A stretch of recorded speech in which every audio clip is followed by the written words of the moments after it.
की कहानी। भयानक हाथी।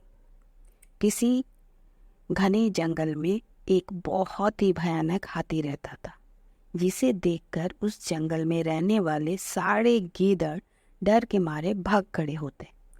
गीदड़ तो स्वभाव से ही डरपोक होते हैं, ऊपर से उस भयानक हाथी का डर उन पर और भी मुसीबत ले आया था। आखिर तंग आकर गिद्धड़ों ने अपनी सभा बुलाई।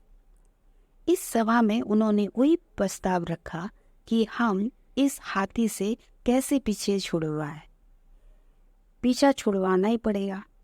यदि इस हाथी का उत्पात यूं ही जारी रहा तो वह दिन दूर नहीं है जब उन्हें यह जंगल छोड़कर भागना पड़ेगा। इसमें से एक बूढ़े गिद्धड़ ने कहा, देखो साथियों, आज मैं वो प्रतिज्ञा करता हूँ कि मैं अपनी बुद्धि बल से इस हाथी को मार डालूंगा। हत्यारे हाथी को एक वृद्ध गिद्धड़ मार डालेगा, वो तो वास्तव में ही उन सब के लिए आश्चर्य की बात थी। किसी को विश्वास ही नहीं हो रहा था कि वो संभव हो सकता है। उधर बूढ़ा गिद्धड़ भी ना तो किसी की परवाह करने वाला था और ना ही किसी से डरने वाला।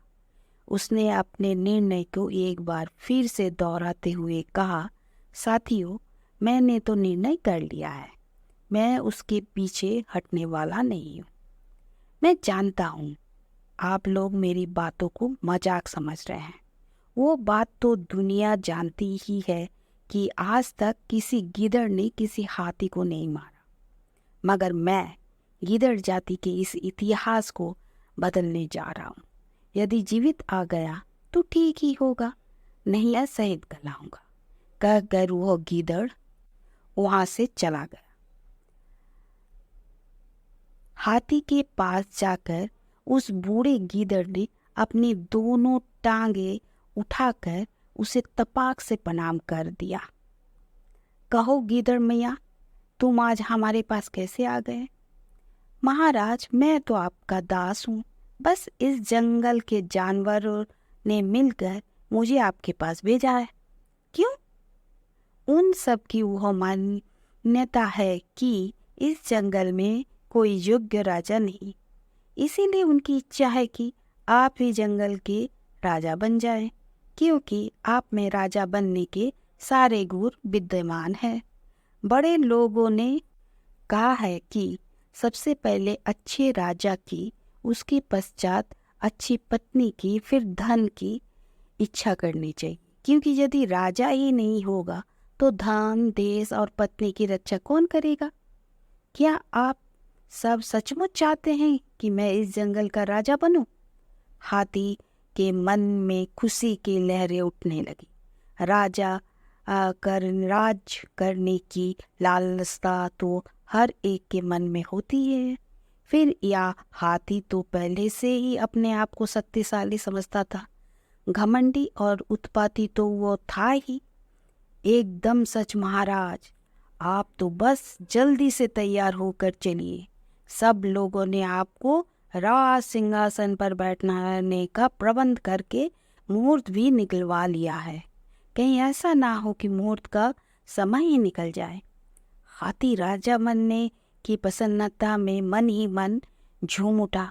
वो उसी समय गिद्धड़ के साथ जाने के लिए तैयार हो गया। राज करने की नशा में हाथी ऐसा धूत हुआ कि वो भी भूल गया कि गिद्धड़ सबसे घटिया और चालाक जीव होते हैं। इन पर भूल कर भी विश्वास नहीं करना चाहिए। लोभ प्राणी को अंधा कर देता है। जो भी हो, वो गिद्धड़ के साथ बिना सोचे विचारे चल दिया। गिद्धड़ पहले से ही उसे फंसाने का जाल बिछाकर आया था। उसे पता था कि वो हाथी जब तक दलदल में नहीं फंसेगा तब तक बस में नहीं आएगा। गिद्धड़ उसे उसी रास्ते ले चला जिस पर गहरी दलदल थी। राजा बनने के लालच में अंधा हाथी बिना सोचे समझे उसी दलदल में जा घुसा। गिद्धड़ उसे दलदल में फंसे देखकर जोर जोर से हंसने लगा और हाथी से बोला, अब तुम वही दम तोड़ दोगे। तुमने हमें बहुत तंग किया था। तुम्हारे पास शक्ति थी, हमारे पास बुद्धि। हमने अपनी बुद्धि के बल से अपने अपने बचने का उपाय कर लिया। आप जब तक दम में दम है, इसी दलदल में तड़पते रहो। वो कहकर गीदड़ वहाँ से चला गया।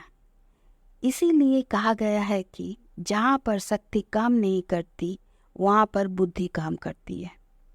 इस कहानी की शिक्षा यही है कि इस कहानी में हमें वो शिक्षा मिलती है कि ताकत के नशे में कभी किसी छोटे प्राणी पर भी जुल्म ना करो, क्योंकि बलवान बल से अधिक और बुद्धि से कम काम लेता है, जबकि निर्बल बुद्धि से अधिक कार्य करती है।